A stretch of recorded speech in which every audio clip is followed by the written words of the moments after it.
Buenos días, mi nombre es Roberto Orosio Calderón, soy aspirante a la Ingeniería en Logística y Transporte y este es el informe final del curso propedéutico. El tema que elegí es el robo a transporte de carga. Introducción. En los últimos años, el robo a transporte de carga se ha incrementado, lo que ha dejado a varios operadores sin trabajo debido a la alta inseguridad de nuestro país.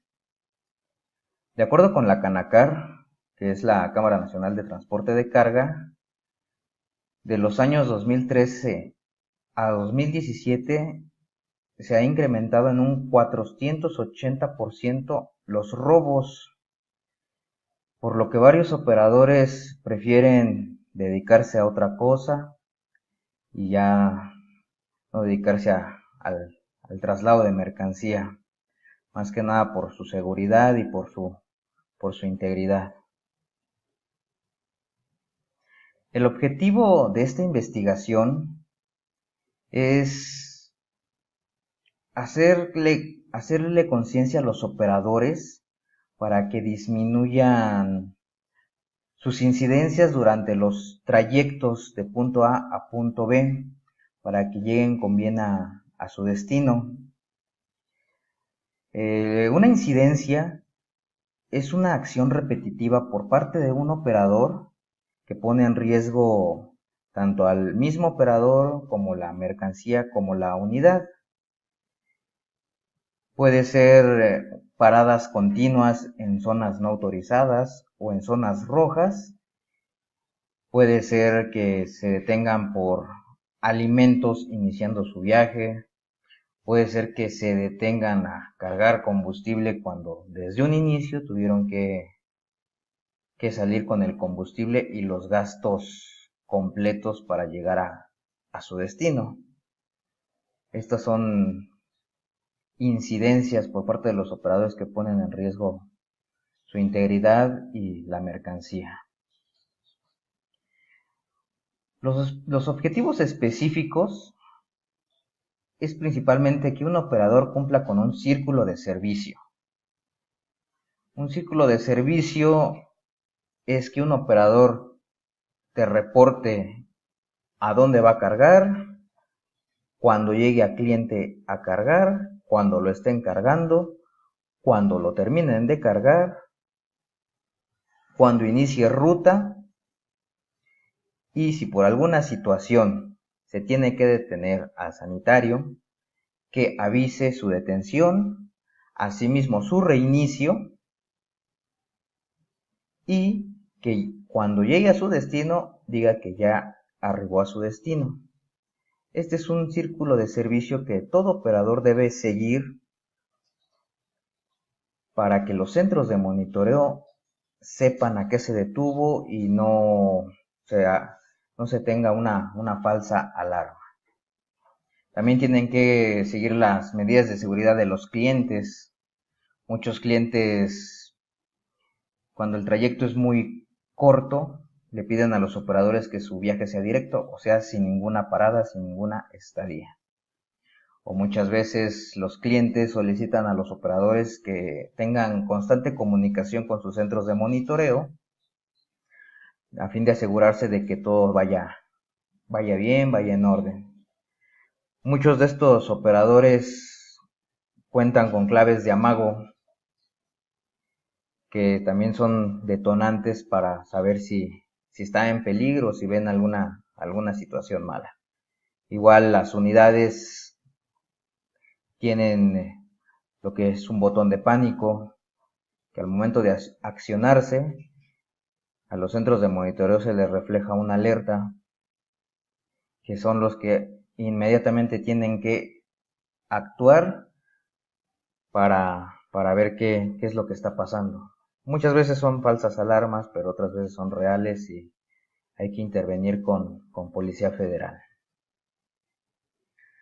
La metodología que utilizamos fue la delimitación del tema. Aquí nos basamos principalmente en el trayecto de punto A punto B, de su origen a su destino de la ruta, que es donde se da principalmente este tipo de robos. Recopilé información de los principales buscadores que viene siendo Google Académico y Cielo, pero desafortunadamente hay muy poca información. O sea, por lo delicado del tema hay muy poca información.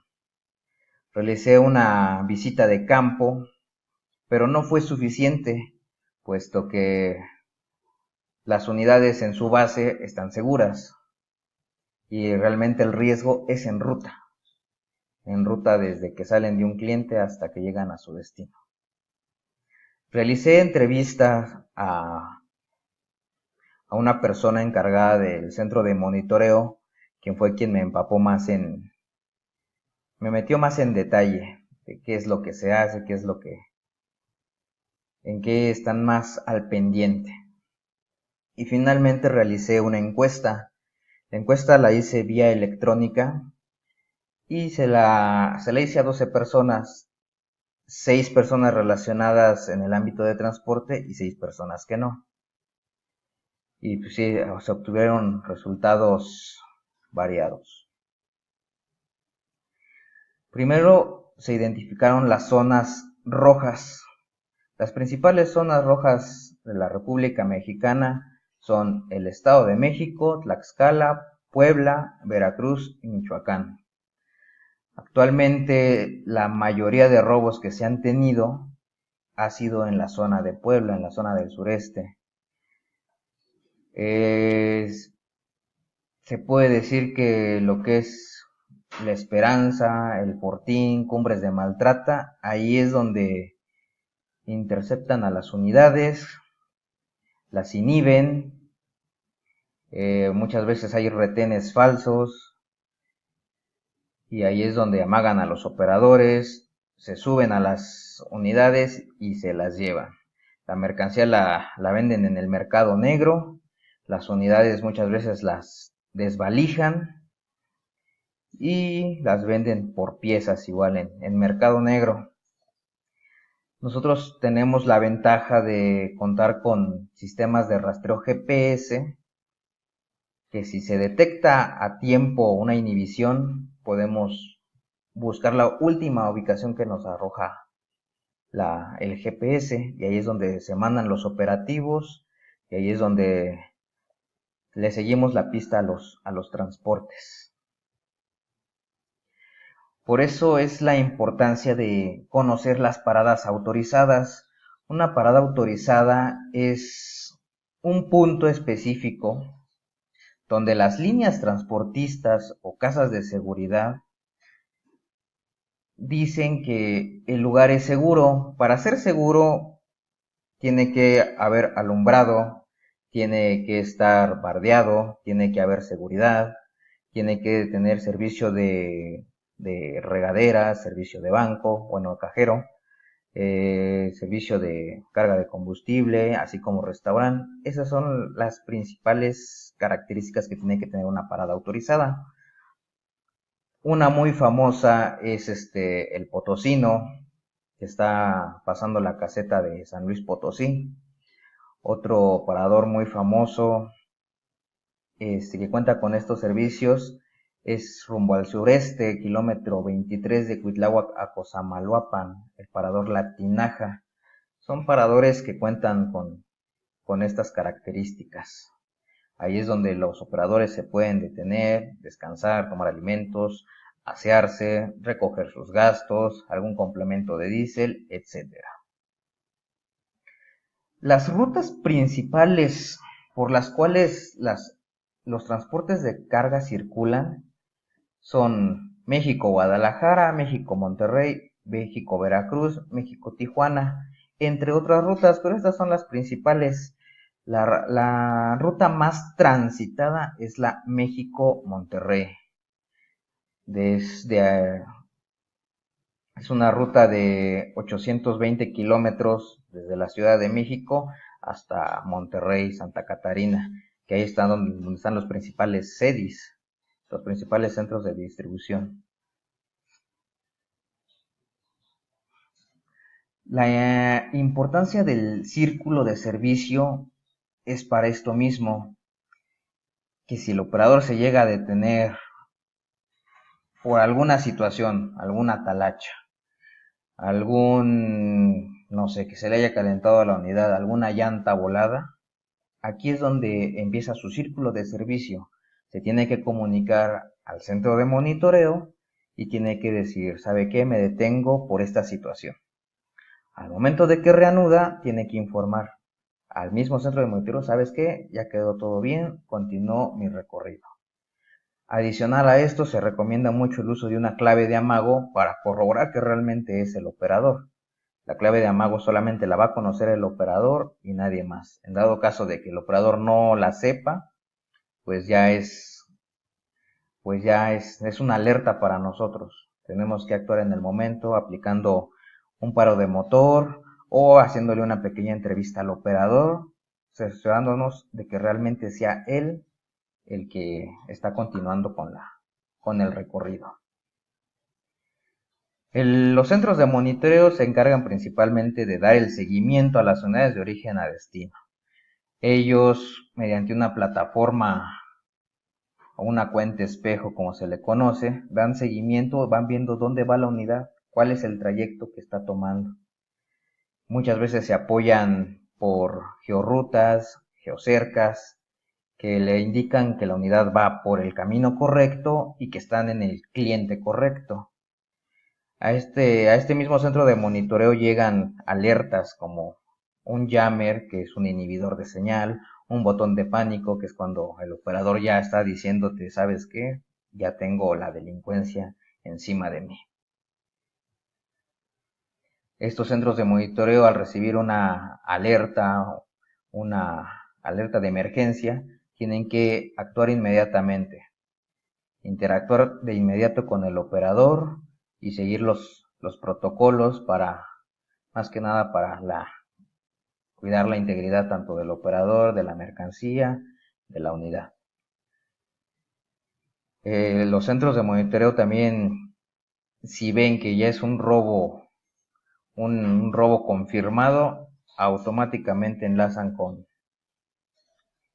Policía Federal para mandar un operativo y recuperar la unidad y ahora sí que no sea un robo consumado. De las encuestas que yo realicé, pues las personas tienen la noción de lo que es un GPS, tienen la noción de lo que es una parada autorizada, pero no la conocen tan específico como un monitorista, que es el que se está encargando de dar este tipo de seguimientos. De estas 12 personas que yo encuesté, la mitad trabaja en centros de monitoreo y la otra mitad pues son gente que tiene otras actividades, se dedican al hogar o simplemente desconocen. Y no están tan empapados en este tema de lo que es el robo a transporte. Muchos no sabían ni siquiera que se robaban las unidades, pensaban que así como iniciaban, llegaban a su destino y hasta ahí. Pues en conclusión, este tema es muy delicado y la verdad hay muy poca información. Para ampliar un poquito más este conocimiento, sí hay que hacer demasiadas encuestas, demasiadas entrevistas a diferentes centros de monitoreo, no nada más a uno. A centros de monitoreo de casas de seguridad, a centros de monitoreo de líneas transportistas. Muchas veces, a pesar de que son monitoreo, trabajan de forma distinta. Y obviamente hay que enfocarnos más en esas personas que ya tienen la experiencia, que ya tienen los años, que son los que día a día viven este tipo de robos, que ya tienen la experiencia de dónde es una parada no autorizada, una zona sin cobertura. Pues de antemano esto ha sido todo y muchas gracias.